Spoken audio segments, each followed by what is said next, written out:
രാമ ഹരേ രാമ രാമ രാമ ഹരേ ഹരേ ഹരേ കൃഷ്ണ കൃഷ്ണ കൃഷ്ണ ഹരേ ഹരേ ഹരേ രാമ രാമ രാമ ഹരേ ഹരേ ഹരേ കൃഷ്ണ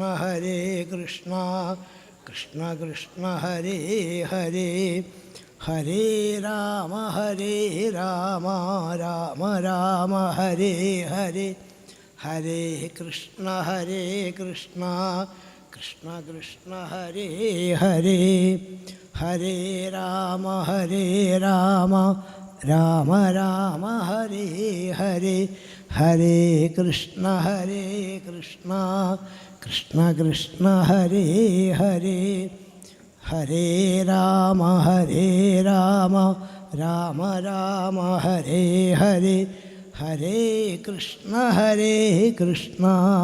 കൃഷ്ണ ഹരേ ഹരേ പീതാംബരംഗരവിരാജിതശംഖചക്രകൗമോദഗീ സരസിജം കരുണാസമുദ്രം രാധാസഹായം അതിസുന്ദരമന്ദഹാസം വാതാലയേശമനിശം ഹൃദി ഭാവയാമി.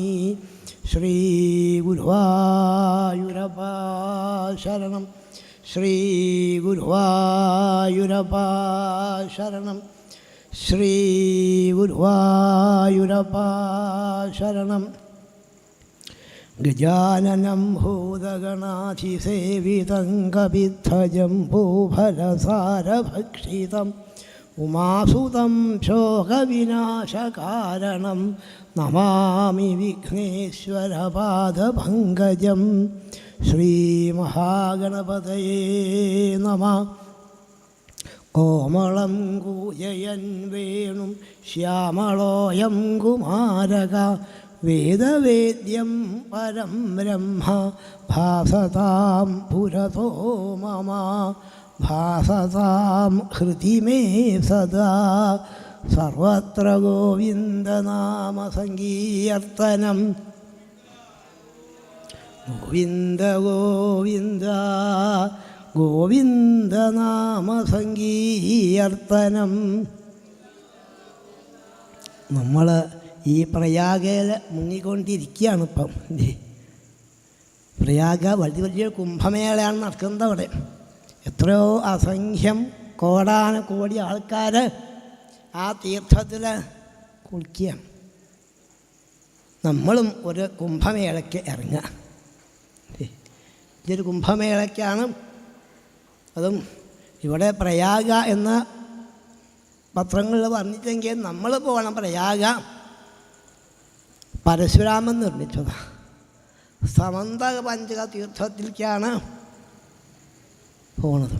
അതും ദുഷ്ടക്ഷത്രിയന്മാരെ വധിച്ച് ഭഗവാൻ അവരെ രക്തം കൊണ്ട് 5 തീർത്ഥം നിർമ്മിച്ചു. പരശുരാമനാണ് 5 തീർത്ഥം, സമന്ത പഞ്ചകം എന്നാണ്. 5 തീർത്ഥമാണ് രക്തത്തെ കൊണ്ട് ദുഷ്ടന്മാരായ ക്ഷത്രിയന്മാരെ മുഴുവൻ ഭഗവാൻ 21 പ്രാവശ്യം ഭൂമിക്ക് പ്രദക്ഷിണം വെച്ച് ദുഷ്ടന്മാരെ മുഴുവൻ ഭഗവാൻ വധിച്ച് അവരെ അസ്ഥി കൊണ്ട് വലിയൊരു പർവ്വതവും രക്തം കൊണ്ട് 5 തീർത്ഥവും ഭഗവാൻ നിർമ്മിച്ചു. താൻ പിടിച്ചെടുത്ത ഭൂപ്രദേശങ്ങളൊക്കെ ദാനവും ചെയ്തു. ദാനം ചെയ്തപ്പം ദാനം വാങ്ങിയ ആൾക്കാർ പറഞ്ഞു, ഒക്കെ ദാനം ചെയ്തതല്ലേ, പിന്നെ അവിടെ നിൽക്കാൻ പറ്റില്ല. ദാനം ചെയ്ത് വയ്ക്കൽ പിന്നെ നിൽക്കാൻ വയ്യ. ഭൂമിയൊക്കെ ദാനം ചെയ്തപ്പം ഭഗവാൻ നമ്മൾക്ക് വേണ്ടിയിട്ട് പ്രത്യേക ഒരു ഭൂമി ഭഗവാൻ ഉയർത്തിക്കൊണ്ടുവന്നു. ഉദ്ധൃത കേരളോ ഭൃഗുപതേ വാദേശ സംരക്ഷമാം. ഈ കേരളത്തെ ഭഗവാൻ ഉദ്ധരിച്ചു. നമ്മളെവിടെയാണ് വാസ്തവം ഇരിക്കുന്നത്? സ്ഥലത്തിൻ്റെ പ്രാധാന്യം മറന്നു പോകരുത്. പരശുരാമ ക്ഷേത്രമായ കേരളത്തിലാണ്. പരശുരാമൻ പ്രത്യേകിച്ച് നമുക്ക് തന്നതാ കേരളം. ഇവിടെ ഇപ്പോൾ ഇതുപോലൊരു നല്ല സ്ഥലം വേറെ എവിടെയും ഇല്ല. അത് ബുദ്ധിമുട്ടുണ്ടാക്കാൻ ആൾക്കാർ ശ്രമിക്കുന്നൊക്കെ ഉണ്ട്. എങ്കിലും ഇല്ലാതിരിക്കാൻ ഭഗവാൻ അന്ന് തന്നെ കണ്ടെത്തിയിട്ടുണ്ട്. അനവധി ക്ഷേത്രങ്ങളും ഭഗവാൻ നിർമ്മിച്ചിട്ടുണ്ട്. 108 ദുർഗാലയങ്ങൾ, 108 ശിവാലയങ്ങൾ, അനവധി കാവുകളൊക്കെ ഭഗവാൻ നമ്മൾക്ക് വേണ്ടി നിർമ്മിച്ചു. നമ്മൾ കേരളീയരെ നന്മയ്ക്ക് വേണ്ടിയിട്ടാണ്. അതും ഭഗവാൻ ചിരഞ്ജീവിയാണ്. ഇന്നും ഭഗവാൻ നമ്മളെ നന്മയ്ക്ക് വേണ്ടിയിട്ട് മഹേന്ദ്ര പർവ്വതത്തിൽ ഭഗവാൻ തപസ് ചെയ്യാണ്. അപ്പോൾ ആ രാമനെ പ്രത്യേകം നമ്മൾ സ്മരിച്ചിട്ട് വേണം ഈ തീർത്ഥത്തിക്ക് പോവാൻ. ഇത്രയും പ്രാധാന്യമായ ഒരു കഥയാണ് ഈ തീർത്ഥസ്ഥലം. ഗ്രഹണകാലം, സൂര്യഗ്രഹണത്തിലാണ് അഥൈകദ്വാരവത്യം വസതോ രാമകൃഷ്ണയോ സൂര്യോപരാഗ സുമഹാൻ ആസീൽ കൽപക്ഷയേ യഥാ. ഗ്രഹണ സ്നാനത്തിന് വേണ്ടിയിട്ടാണ് അസംഖ്യം പേര് പോയിട്ടുണ്ട് അവിടേക്ക്. ഇവിടുന്നൊക്കെ അന്നത്തെ കാലത്ത് തന്നെ ആൾക്കാർ ഇവിടുന്നൊക്കെ പോയിട്ടുണ്ട് എന്ന് ഭാഗവതം പറയുന്നുണ്ട്. കാമ്പോജമ കൈകയാൻ മദ്രാൻ കുന്തീൻ ആനർത്ത കേരളാൻ എന്നുണ്ട്. എങ്ങനെയാ ഈ വാഹന സൗകര്യം ഇല്ലാണ്ട് പോയതെന്ന് ചോദിച്ചാൽ നിശ്ചയില്ല. അവിടെ എന്തിനാ ഇവരൊക്കെ പോകണതെന്ന് ചോദിച്ചാൽ കുളിക്കാൻ മാത്രമല്ല, സ്നാനം ചെയ്യാം, ഗ്രഹണ സ്നാനം ചെയ്യാം, ഗ്രഹണദാനം ചെയ്യാം. ഇതിൻ്റെയൊക്കെ സാഫല്യം എന്താണെന്ന് ചോദിച്ചാൽ ഈശ്വര ദർശനാണ്. അത് സാധിക്കും. അവിടെ പോയാൽ രാമകൃഷ്ണന്മാർ അവിടേക്ക് വരുന്നുണ്ട്. അപ്പോൾ രാമകൃഷ്ണന്മാരൊന്ന് കാണാമല്ലോ, ഇതാണ് ഉദ്ദേശം. അസംഖ്യം പേരാണ്, ഏതാണ്ട് കോടാനകോടി ആൾക്കാർ തന്നെ പറയണം കുംഭമേളയ്ക്ക് പോയ കൂട്ടത്തിലാണ് ഈ ഗ്രഹണ സ്നാനത്തിന് ഗ്രഹണദാനത്തിനും വേണ്ടിയിട്ട് അങ്ങോട്ട് പോകുന്നു.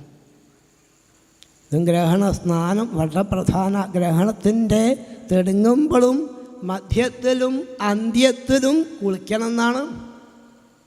ഗ്രഹണ പുണ്യകാലാണ്, പാപികളുടെ കാലമല്ല, ഗ്രഹണ പുണ്യകാലാണ്.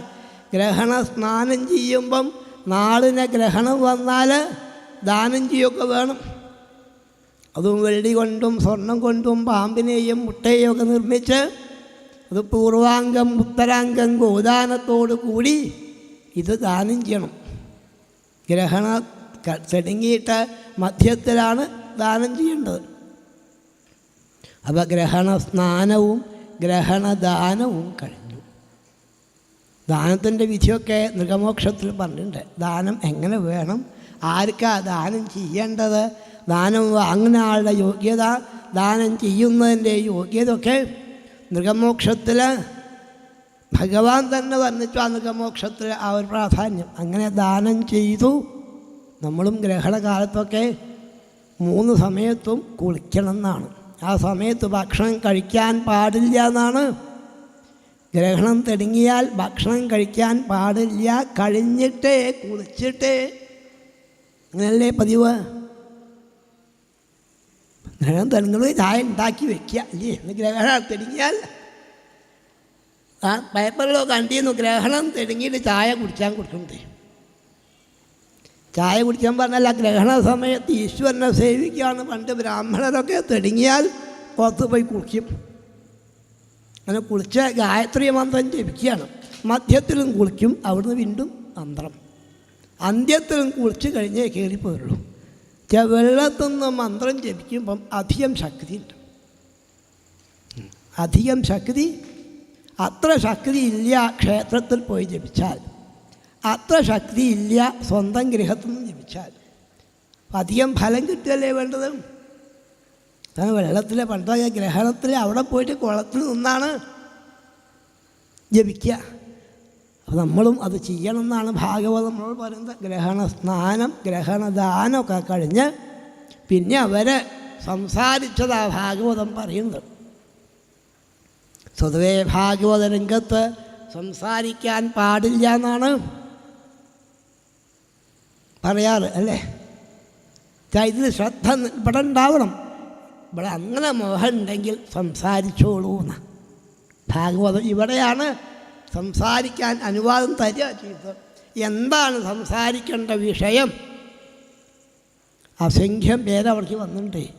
വൃന്ദാവനത്തിലെ ഗോപീഗോപന്മാർ, യശോദാനന്ദന്മാർ, ദേവകീ വസുദേവന്മാർ, പാണ്ഡവന്മാർ, കൗരവന്മാർ, അസംഖ്യം പേരാണ്. മഹാഭാരത യുദ്ധത്തിൻ്റെ മുമ്പെയാണ് ഈ രംഗം. അസംഖ്യം പേരാണ് അവിടേക്ക്.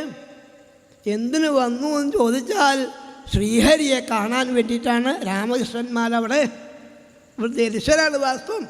ഭഗവാനോട് കൂടിയിട്ട് കുറച്ച് ദിവസം കൂടുക, അങ്ങനെ ഭഗവാന്റെ കഥകളും കേൾക്കുക, ഭഗവാന്റെ കഥകളും പാടുക, ഭഗവാന്റെ തിരുനാമവും ജപിച്ചുകൊണ്ട് കഴിഞ്ഞുകൂടാൻ വേണ്ടിയിട്ടാണ് ഈ രംഗത്തേക്ക് ആൾക്കാർ വന്നതല്ലേ. വളരെ ദൂരത്തുനിന്നും ആൾക്കാർ ഇവിടെ വരാൻ കാരണം എന്താ? വരാൻ കാരണം ഭാഗവതം കേൾക്കാം, മൂലം കേൾക്കാം, കഥകൾ കേൾക്കാം, ഗണപതിയെ തൊഴാം, അനവധി സജ്ജനങ്ങളെ കാണാൻ സാധിക്കും. ദർശനാദേവ സാധവാന, സജ്ജനങ്ങളെ കണ്ടാൽ തന്നെ മതി. ദർശനാദേവ സാധവ, ഇതൊക്കെ കാണാൻ സാധിക്കും ഇവിടെ വന്നാൽ. പല പല മഹാത്മാക്കളുടെയും പ്രഭാഷണം കേൾക്കാൻ സാധിക്കും. അസംഖ്യം പണ്ഡിതന്മാരായ ആൾക്കാരാണ്. എനിക്ക് തോന്നുന്നുണ്ട് വാസ്തവം ഇവിടെ ഇരിക്കുന്നത് ഒരു മുട്ടുശാന്തിയാണ്. ശരിക്കുള്ള മേശാന്തിക്ക് വല്ല അശൂന്യവും വന്നു കഴിഞ്ഞാൽ പുതിയൊരാളെ നിയമിക്കും. അമ്പലത്തിലെ പൂജ മുടങ്ങാൻ പറ്റില്ല. അതുകൊണ്ട് അദ്ദേഹം അറിയുമ്പോഴൊക്കെ കൂടുതൽ അനവധി മഹാത്മാക്കൾ വന്നിരുന്ന സ്ഥലത്ത് ഒന്നും അറിയാത്ത ഇവനെ കൊണ്ട് പറയിപ്പിക്കുന്നത് വാസ്തവം. ഭാഗവതം അറിയില്ല എന്ന് പറയാനറിയാം, അറിയുന്നല്ല, അറിയില്ല എന്ന് പറയാൻ ആർക്കും അറിയുന്നതല്ല, ആർക്കും അറിയണതല്ല ഭഗവാന്റെ മഹിമ എന്ന് അജാമിള മോക്ഷത്തിൽ 12 പേർക്ക് കുറച്ചൊക്കെ അറിയാമെന്ന് പറഞ്ഞിട്ടുണ്ട്. സ്വയംഭൂർനാരദ ശംഭു കുമാര കപിലോ മനു പ്രഹ്ലാദോ ജനകോ ഭീഷ്മോ ബലിയറുവയ്യാസയറുവയം, ഇങ്ങനെ 12 പേർക്ക് അറിയാം എന്ന് പറഞ്ഞെങ്കിൽ ഭീഷ്മർ പറഞ്ഞു 12 പേർക്കൊന്നും അറിയില്ല കേട്ടോ, അറിയില്ല. ആർക്കാ അറിയാം? ശ്രീപരമേശ്വരന് കുറച്ചൊക്കെ അറിയാം ഭഗവാന്റെ മഹിമ. പിന്നെ ശ്രീനാരദ മഹർഷിക്ക് അറിയാം. പിന്നെ കപില വാസുദേവനും, അങ്ങനെ 3 പേരെ ഭീഷ്മസ്തുതിയിൽ ഭീഷ്മർ പറഞ്ഞുള്ളൂ. ബ്രഹ്മദേവൻ എന്താ അറിയാം? ബ്രഹ്മദേവൻ പറഞ്ഞു എനിക്കെല്ലാം മനസ്സിലായി എന്നാണ് പറഞ്ഞത്. ഗുരുവായൂരപ്പ അങ്ങേ പറ്റിയിട്ടെല്ലാം എനിക്ക് മനസ്സിലായി എന്ന് പറഞ്ഞപ്പം ഭഗവാൻ ചോദിച്ചു, ഇത് ഇതേവരെ ആരും പറഞ്ഞിട്ടില്ല കേട്ടോ, എന്നെ പറ്റിയിട്ട് മനസ്സിലായി എന്ന്. എന്താ മനസ്സിലായതെന്ന് ചോദിച്ചു. മനസ്സിലായതുകൊണ്ട് പറയണ്ടേ? ബ്രഹ്മദേവൻ പറഞ്ഞത് അങ്ങേ പറ്റിയിട്ട് ആർക്കും ഒന്നും മനസ്സിലാവില്ല എന്ന്. ഇപ്പം മനസ്സിലായി. ശരി, ഇങ്ങനെ മനസ്സിലാവില്ല എന്നാണ്. ഇതാണ് ഓരോരോ അധ്യായം കഴിയുമ്പോഴും ഇത് ശ്രീമദ് ഭാഗവതേ മഹാപുരാണേ പാരമഹംസ്യാം സംഹിതായാം, പരമഹംസ സംഹിതയെയാണ് മനസ്സിലാവുന്നതല്ല.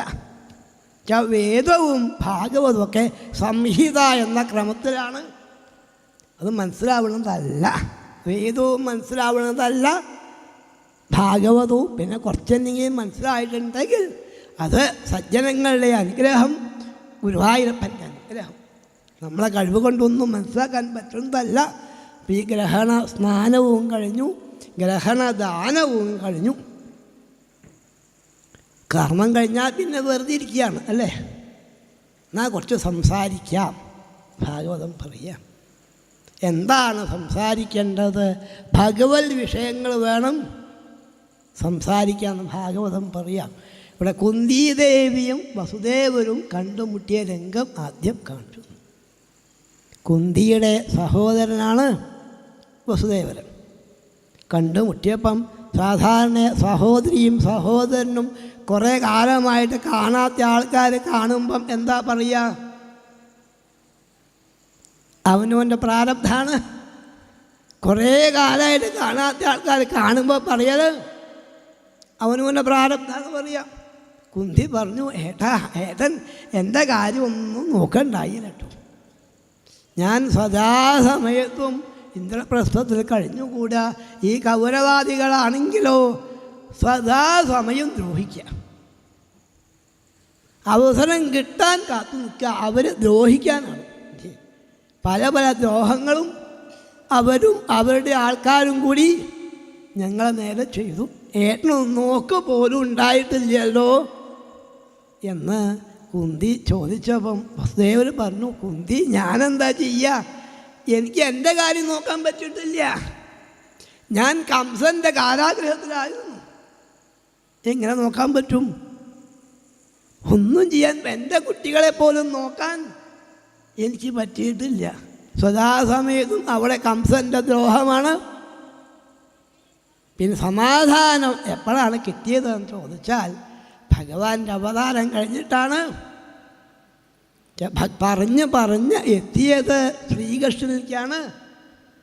അവനവൻ്റെ പ്രാരബ്ധം പറഞ്ഞ് അവരെത്തിയത് ശ്രീകൃഷ്ണൻ വന്നപ്പം സമാധാനമായി. ഇപ്പം സമാധാനം കിട്ടാനുള്ള മാർഗമാണ് ശ്രീകൃഷ്ണൻ ഏതൊരാൾക്കും കൊടുക്കണത്. തൻ്റെ അടുത്ത് വരുന്ന ആൾക്കാർക്കൊക്കെ ഭഗവാൻ കൊടുക്കണത് സമാധാനം. ഇതെവിടെ പോയാലും കിട്ടാത്തതാണ് അല്ലേ? ഏതിക്കൽ പോയാലും കിട്ടാത്ത സമാധാനമാണ് തൻ്റെ ഭാഗവതവേദിയിൽ വരുന്ന ആൾക്കാർക്കൊക്കെ ഭഗവാൻ വാരി വാരി കൊടുക്കുക. പിശുക്കില്ലാത്ത ആളാണ് ഗുരുവായൂരപ്പൻ. കുറേശ്ശല്ല, ധാരാളമായിട്ടാണ്, എന്തും ധാരാളമുണ്ട്. അപ്പം സമാധാനമാണ് നമുക്കൊക്കെ വാസ്തവം കിട്ടേണ്ടത്. മറ്റതൊക്കെ ഉണ്ടാക്കിയാൽ ഉണ്ടാവും. സമാധാനം കൂടുതൽ വിഷമത്തിക്കാണ് കലികാലം പോണത്. ഇന്നത്തെ കാലത്ത് ഒരാളെയും വിശ്വസിക്കാൻ പറ്റാത്ത അവസ്ഥ.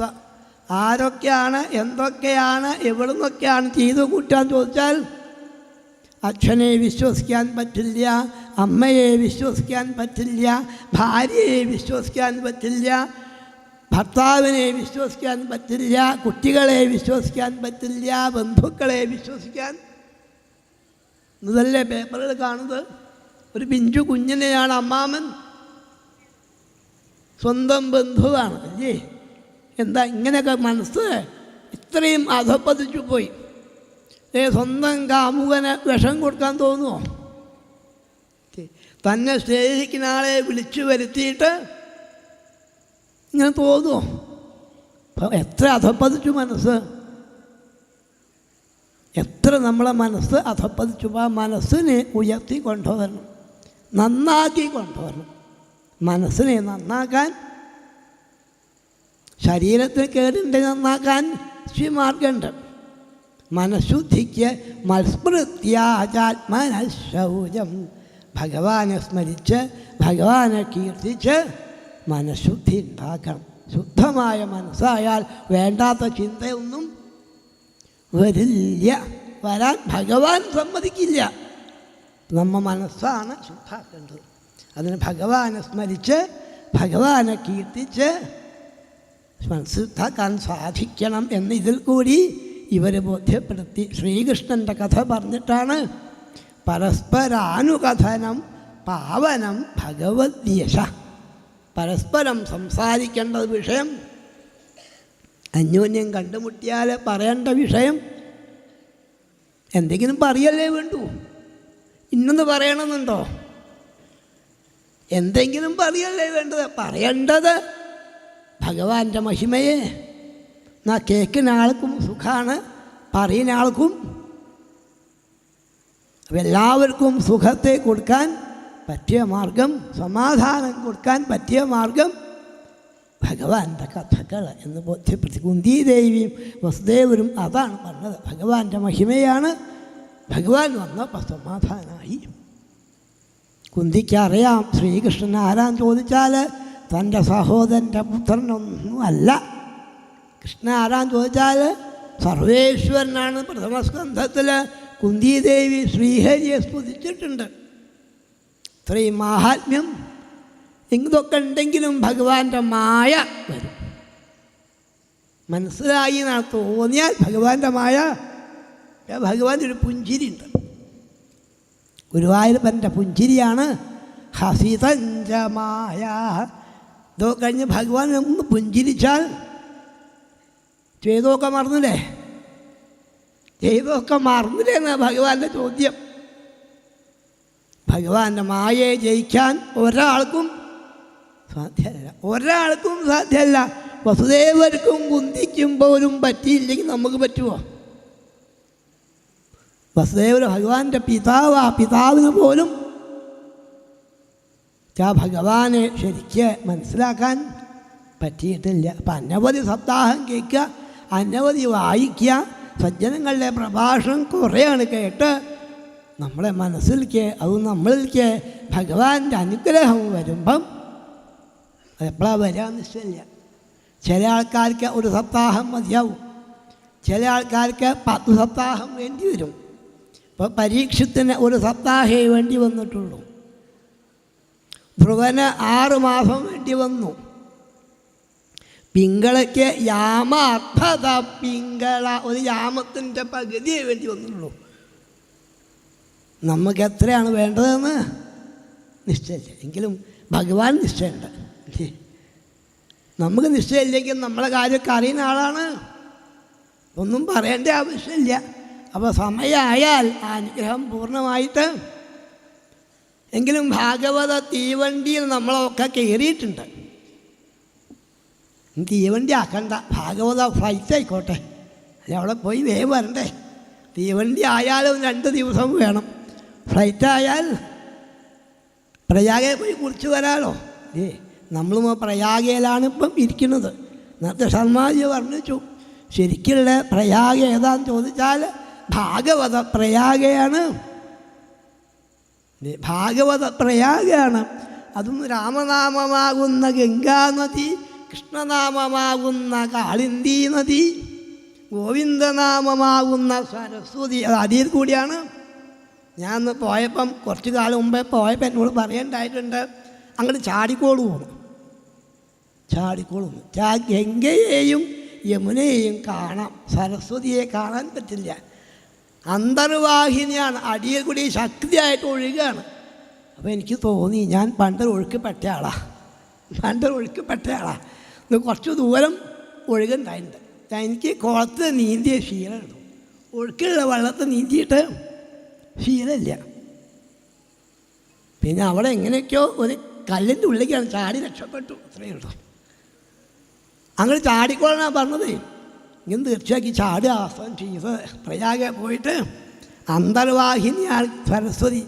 അപ്പോൾ ഈ നാമമാകുന്ന രാമകൃഷ്ണ ഗോവിന്ദ നാമമാകുന്ന പ്രയാഗയിൽ നമ്മളിപ്പം നിത്യേന കുളിക്കുക.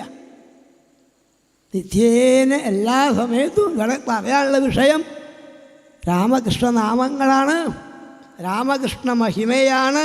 സൂര്യോപരാഗസ്തു മഹാനാസീ കൽപക്ഷയേ യഥാ വസതോ രാമകൃഷ്ണയോ.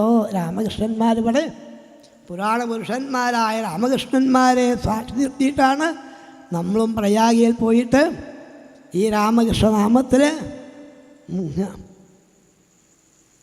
വലിയൊരു നാമമാണ് രാമകൃഷ്ണ ഗോവിന്ദ നാമം. വളരെ പ്രധാനമായിട്ടാണ് ഭാഗവതം. നമ്മളും അവിടെ പുളി കഴിഞ്ഞു. മാത്രമല്ല പിന്നെ ഏതാണ്ട് ഭഗവാൻ ഈ സന്ദർഭത്തിൽ പ്രായം ഒരു 90 ആയിട്ടുണ്ടാവും ഭഗവാനെ. അപ്പം യശോദയ്ക്ക് എത്രയായി ഉണ്ടാവും? യശോദയ്ക്ക് എത്രയായിട്ടുണ്ടാവും? ഭഗവാന്റെ താഴെയെല്ലാം ഉറപ്പല്ലേ, ഉണ്ടാവില്ല തീരുമാനമായിട്ടാണ് ആ ഘട്ടത്തിലാണ് ഉണ്ടായത്. എങ്കിലും അവിടെ ഭാഗവതം പറയുന്നുണ്ട്, ഇവിടെ ഭഗവാന്റെ ഈ മരുന്ന് നിത്യേന കഴിക്കാനാണ്. നിത്യേന ഒരു 2 ഗുളിക എല്ലാവരും കഴിക്കാറില്ലേ? ഇത് തുടങ്ങിക്കോളൂന്ന. കഴിക്കേണ്ട ഗുളിക ഏതാണെന്ന് ചോദിച്ചാൽ ഭഗവാന്റെ നാമങ്ങളാകുന്ന ഗുളികയാണ്. പിബന്ധോക്ഷയ്യർ മുകുന്ദസ്യ മുഖാംബുജ സുധാമുഹു എന്ന ദശമസ്കന്ധത്തിൽ 45-ാം അധ്യായത്തിൽ വർണ്ണിക്കുന്നുണ്ട്. ഉഗ്രസേനെ ഭഗവാൻ രാജാവാക്കി വാഴിക്കുകയാണ്. കംസവധം കഴിഞ്ഞിട്ടാണ് മുത്തച്ഛൻ ഭരിച്ചോളൂ എന്ന് പറഞ്ഞപ്പം മുത്തച്ഛൻ പറഞ്ഞു, കൃഷ്ണ എനിക്കൊക്കെ പ്രായമായി വയ്യാണ്ടായി എന്നാ, ഇനി നിങ്ങൾ ഭരിച്ചാൽ മതി. മുത്തച്ഛൻ കാണാം, മുത്തച്ഛന് പ്രായമൊന്നും ആയില്ല എന്ന് പറഞ്ഞ് ഭഗവാൻ ആ കിരീടം അങ്ങോട്ട് കൊണ്ടുവന്ന് മുത്തച്ഛൻ്റെ ശിരസ്സിൽ അങ്ങോട്ട് വെച്ചപ്പം യുവാനോദിബലൗജസ, യുവാവായി മാറി. ഇനി ശ്രീകൃഷ്ണന് 125 വയസ്സാവുമ്പോഴും മുത്തച്ഛൻ യുവാവാണ്. അപ്പോൾ ഈ യുവത്വമാണ് വാസ്തവം ഉണ്ടാവേണ്ടത്. നമ്മളൊക്കെ വാസ്തവം യുവാക്കളല്ലേ? ആണ് അല്ലേ? ശരീരത്തിന് പ്രായം, മനസ്സിന് പ്രായം ബാധകമാവരുത്. എത്ര ആയുസ്സുണ്ടാകെന്ന് ചോദിച്ചാൽ നിശ്ചയമില്ല. എങ്കിലും കലികാലത്ത് പറഞ്ഞിട്ടുണ്ട്, കലികാലത്ത് മനുഷ്യരുടെ ആയുസ് പരമാവധി ആയുസ് 30-20 വർഷാണി പരമായു. പരമാവധി ആയുസ്സാണ് 20-30. പരമാവധിയാണ്. അത്രയും നിൽക്കാവില്ല എന്നാ. അതോ കഴിഞ്ഞിട്ടില്ലേ? നീ കാലായാൽ പോവാം, തയ്യാറായിരിക്കണം. കാലായാൽ തയ്യാറായിരിക്കണം. മിറ്റത് മുണ്ടൊന്നും കൊണ്ടുവരണ്ട. അത് ഉണക്കി മടക്കി വെച്ചിട്ട് പോരാന്ന് പറയാൻ സമയം ഉണ്ടാവുമെന്ന് നിശ്ചയമില്ല. അപ്പോൾ ഉള്ള സമയം ലാഭാക്കാൻ സാധിക്കണം. ഇവിടെ യശോദാദേവി വന്നിട്ടുണ്ട്. ഭഗവാൻ അങ്ങോട്ട് ചെന്നു, രാമകൃഷ്ണന്മാർ അങ്ങോട്ട് ചെന്നു. അമ്മയുടെ മടിയിലാണ് കയറിയിരുന്നു എന്നാ രാമകൃഷ്ണന്മാരെ.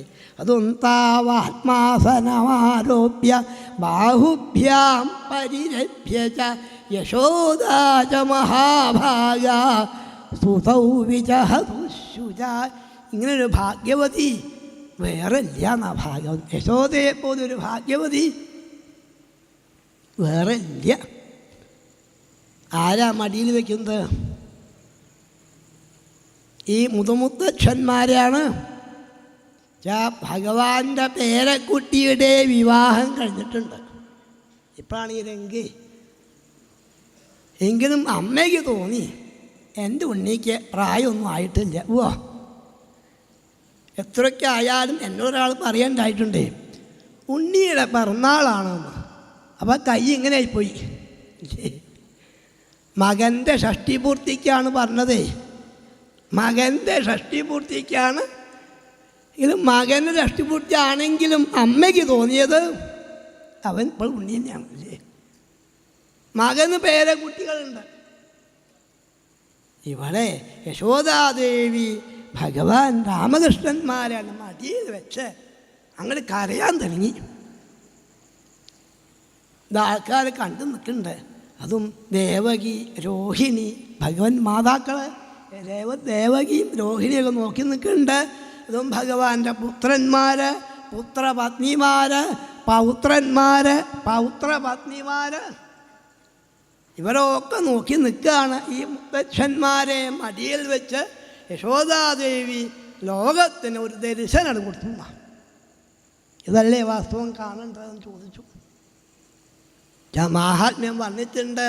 ഭക്തിദേവി ജ്ഞാനവൈരാഗ്യങ്ങളോടുകൂടി വന്ന കഥ.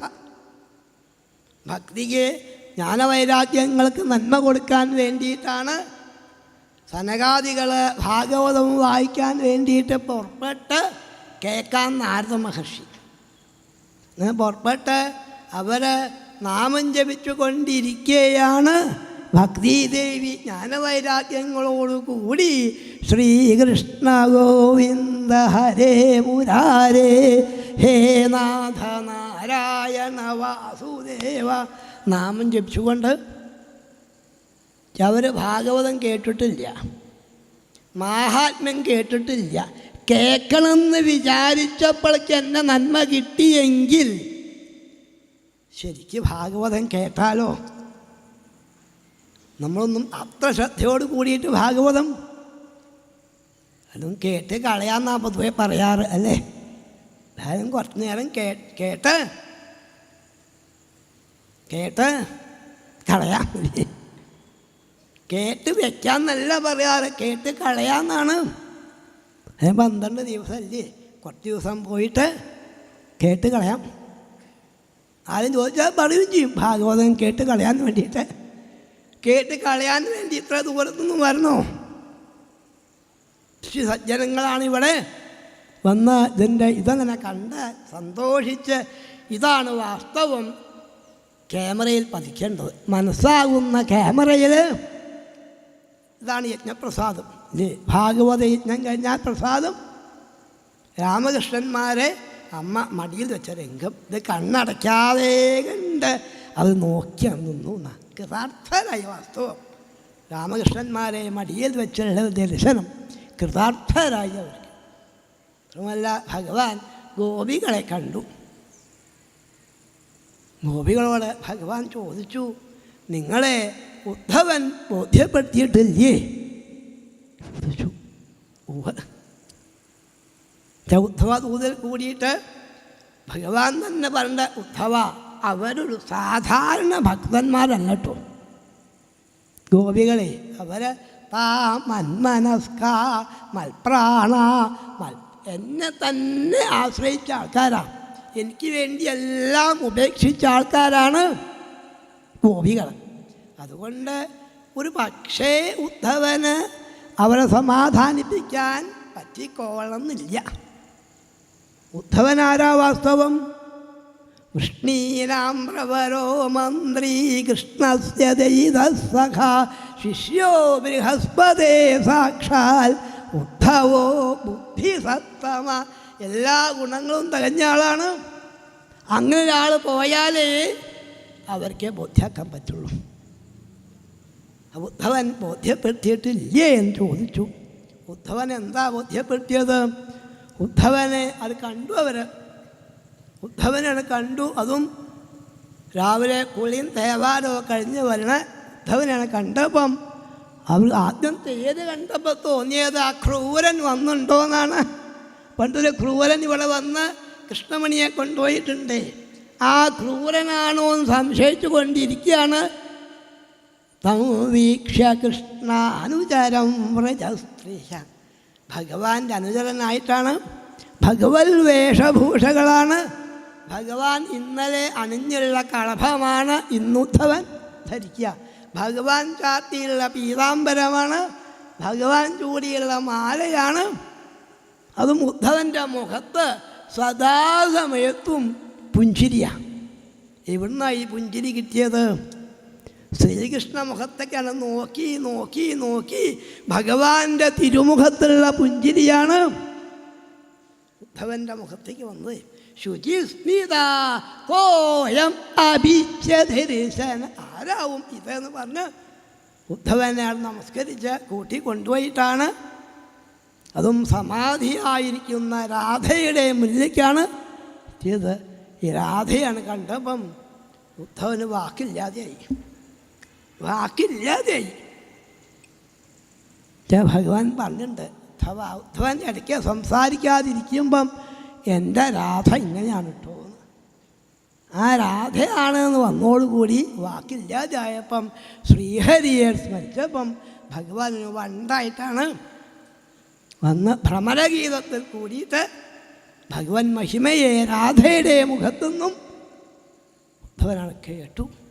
അപ്പോഴാണ് ഉദ്ധവന് ബോധ്യമായത്, ഇവരെ സമാധാനിപ്പിക്കാനൊന്നുമല്ല എന്നെ പറഞ്ഞയച്ചത്, എനിക്ക് സമാധാനമാവാനാണ്. ഇവർക്ക് സമാധാനക്കുറവൊന്നുമില്ല. അപ്പം ആ ഉദ്ധവൻ സമാധാനിപ്പിച്ചിട്ടില്ലേ? ഉദ്ധവൻ പറഞ്ഞിട്ടില്ലേ, ഭവതീനം വിയോഗോ നമേ. നിങ്ങൾക്ക് ഭഗവാന്റെ വിയോഗം ഇല്ല. ഉദ്ധവൻ പറഞ്ഞു കൊടുത്തു, ഒരു വിയോഗവും ഇല്ല. ഭഗവാൻ ഇവിടെ തന്നെ ഉണ്ട്. പക്ഷേ ശരീരം കൊണ്ടല്ല ബന്ധപ്പെടേണ്ടത്. അതാണ് രാധാകൃഷ്ണ വിവാഹം ഭാഗവതം വർണ്ണിച്ചിട്ടില്ല. രുക്മിണി കൃഷ്ണ വിവാഹമേ വർണ്ണിച്ചിട്ടുള്ളൂ. ആ വിവാഹം കഴിഞ്ഞാൽ സ്നേഹം കൂടുകയാണ് വേണ്ടത്. വിവാഹം കഴിഞ്ഞാൽ ഉണ്ടാവുന്നത് സ്നേഹം കൂടുകയല്ല, കുറയാണ്.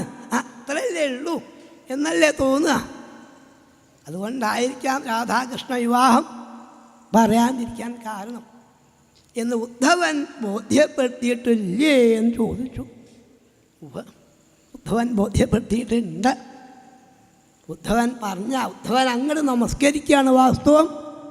ചെയ്തത്. എന്നിട്ട് ആ ഉദ്ധവൻ തിരിച്ച് ഇവിടെ വന്ന് ചോദിച്ചു, ഹേ ഗുരുവായൂരപ്പ, കിം ശാസ്ത്രൗഹയ്യ കിമിഹ തപസ, വേദം പഠിച്ചാൽ ഇങ്ങനെയൊരു ഭക്തി ഉണ്ടാവുമോ? ഗോപികളെ പോലെ ശാസ്ത്രം നോക്കിയാലുണ്ടാവുമോ?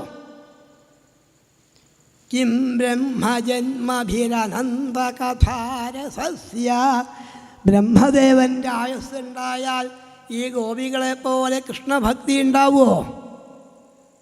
ഇല്ല. ഏറ്റവും ശ്രേഷ്ഠമായ ജന്മമാണ് ബ്രാഹ്മണ ജന്മം. കിം ബ്രഹ്മജന്മഭി, ബ്രാഹ്മണ ജന്മം കിട്ടിയാൽ ഇങ്ങനെ കൃഷ്ണഭക്തി ഉണ്ടാവുമോ? ഉദ്ധവൻ കണ്ടെത്തി ഉണ്ടാവില്ല. അതുകൊണ്ട് ഈ ഭക്തകളായ ഗോപികളുടെ പാദരേണുവിനെയാണ് ഉദ്ധവൻ നമസ്കരിച്ചത്. അതും ഭക്തി ഉണ്ടാവാൻ ഭക്തകളായ ഗോപികളെ, അതും ലോകത്തെ ശുദ്ധീകരിക്കുന്ന കൃഷ്ണഭക്തകളായ ഗോപി പാദരേണുവിനെയാണ്. അപ്പോൾ ചോദിച്ചു ഉദ്ധവൻ, നിങ്ങളെ ബോധ്യപ്പെടുത്തിയിട്ടില്ലേ? പരമജ്ഞാനിയാണ് ഉദ്ധവൻ. ഉദ്ധവൻ്റെ വാക്കിൽ ഗോപികൾക്ക് ബോധ്യമായിട്ടുമുണ്ട്. ബോധ്യമായ പിന്നെ കാണാൻ വരണോ ചോദിച്ചാൽ ഈ ജ്ഞാനം എപ്പോഴും നിൽക്കില്ല. ഈ ജ്ഞാനം എപ്പോഴും ഭഗവാൻ നിർഗുണസ്വരൂപമാണ് എന്നൊക്കെ പറഞ്ഞാലും ഇത്രയൊക്കെ ജ്ഞാനം സമ്പാദിച്ചാലും പിന്നെയും കഥ കേൾക്കാൻ വരുന്നില്ലേ? നൈർഗുണ്യസ്ഥാരമന്ദേ സ്മ ഗുണാനുകഥനേ ഹരേ, നിർഗുണോപാസകന്മാർ പോലും ഭഗവാന്റെ കഥയിലേക്കാണ്. കൃഷ്ണകഥയുടെ മാഹാത്മ്യമാണത്. ഇപ്പം എത്രയൊക്കെ ജ്ഞാനം സമ്പാദിച്ചാലും ഒന്ന് കാണാൻ വീണ്ടും തോന്നുന്നില്ലേ? ഒന്ന് കാണാൻ വന്നിക്കുകയാണ് കൃഷ്ണ. ആയിക്കോട്ടെ എന്ന് പറഞ്ഞ് ഞാൻ കണ്ടോളൂ എന്ന് പറഞ്ഞ് ഏകാന്തത്തിൽ കൊണ്ടുപോയിട്ട് തൻ്റെ യഥാർത്ഥ സ്വരൂപത്തെ ഭഗവാൻ ഗോപികളാണ് ബോധ്യപ്പെടുത്തി കൊടുത്തു.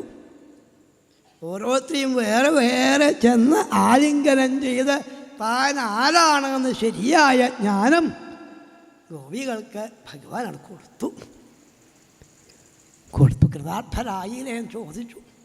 ഭഗവാനെ ഒക്കെ മനസ്സിലായിട്ടുണ്ട്, എങ്കിലും ഇവിടെ നിന്നാണ് വിട്ടുപോയാൽ ഇതൊക്കെ മറന്നുപോകും. ഭഗവാന്റെ മായ എല്ലാം മറപ്പിക്കുന്നതാണ്. ഇവിടെ നിന്നാണ് വിട്ടുപോയി കഴിഞ്ഞാൽ 2-ാം തീയതി ഇവിടുന്ന് വായന കഴിഞ്ഞ് പോകുമ്പം ഇത് ഓർമ്മ ഉണ്ടായി. പല ആൾക്കാർക്കും ഉണ്ടായി എന്ന് വന്നേക്കാം. പല ആൾക്കാർക്കും ഈ മായ ബാധിക്കുക കാരണം ഈ ഗൃഹത്തിൽ പോയിട്ട് കുറേ കർമ്മം ചെയ്യാനുണ്ട്. അടിച്ചു വാരാനുണ്ട്, പാത്രം തേക്കാനുണ്ട്, വസ്ത്രം അലക്കാനുണ്ട്, പല പല കർമ്മങ്ങളും. അപ്പം ഇത് മറന്നുപോയി എന്ന് വന്നേക്കാം ഇല്ലേ? അതുകൊണ്ട് ഗുരുവായൂരപ്പ, ഞങ്ങൾ മറന്നാലും ആഹുശ്ചതേ നളിനനാഭപദാരവിന്ദം യോഗേശ്വരയർഹൃതി വിചിന്യം അഗാധബോധയ്യ സംസാരകൂപപതിതോത്തരണാവലംബം ഗേഹഞ്ജുഷാമപി മനസ്യുതിയാൽ സദാ. ഹേ ഗുരുവായൂരപ്പ, ഞങ്ങൾ ഗൃഹത്തിൽ പോയാൽ ഗേഹഞ്ജുഷാമപി, അവിടെ പോയാൽ ഓരോ ജോലികൾ ചെയ്യും. അപ്പോൾ ചിലപ്പോൾ ഇത് ഓർമ്മ ഉണ്ടായിക്കോളണം എന്നില്ല ഗുരുവായൂരപ്പ. അതുകൊണ്ട് ഞങ്ങൾ മറന്നാലും അങ്ങയുടെ ആ പാദം, യോഗീശ്വരന്മാർ ഹൃദയത്തിൽ പൂജിക്കുന്ന അങ്ങയുടെ ആ പാദം ഞങ്ങളെ മനസ്സിൽ ഉദിച്ചു വരണേ എന്നാണ്. മനസ്സുതിയാൽ സദാ ഉദിച്ചു വരണേ എന്ന് ഗോപികൾ പ്രാർത്ഥിച്ചു. നമ്മൾക്കും പ്രാർത്ഥിക്കാം ഗുരുവായൂരപ്പ. ചിലപ്പോൾ ഇത് മറന്നുപോയി എന്ന് വന്നേക്കാം. നമ്മളൊക്കെ സാധാരണക്കാരാണ്. മറന്നുപോയാലും അവിടുത്തെ ആ പാദം ഞങ്ങളുടെ മനസ്സിൽ ഉയർന്നു വരണം. മാത്രമല്ല അവിടുത്തെ നാമം നാവിൽ കീർത്തിക്കാൻ സാധിക്കണം. ഈ സജ്ജന സംസർഗം ഇത് ഇടയ്ക്കെന്തെങ്കിലും ഓർക്കാൻ സാധിക്കണം. അപ്പം വളരെ പ്രധാനമായ ഒരു രംഗമാണ് അവരെ പ്രാർത്ഥന. ഗുരുവായൂരപ്പ, അങ്ങയുടെ പാദം ഉദിച്ചു വരണേന്ന്. സൂര്യൻ സമയമായാൽ ഉദിക്കുന്നു. ഈ കൂട്ടത്തിൽ സമയമാകുമ്പം ഭഗവാന്റെ പാദം ഉദിച്ചു വരാൻ സാധിക്കണമെന്ന് പ്രാർത്ഥിച്ചു. അവരെ നമസ്കരിച്ചു. പിന്നെ പാഞ്ചാലി ഭഗവത് പത്നിമാരെ കണ്ടു. ഇവിടെ ഈ രംഗത്ത് വേണ്ടാത്ത സംസാരം ഉണ്ടാവരുത്. ഭാഗവത അമൃത സത്രം ആണ് അല്ലേ? ഭാഗവതമാകുന്ന അമൃതനെയാണ് ഇവിടെ ഇങ്ങനെ വാരിക്കോരി കൊടുക്കുന്നത്.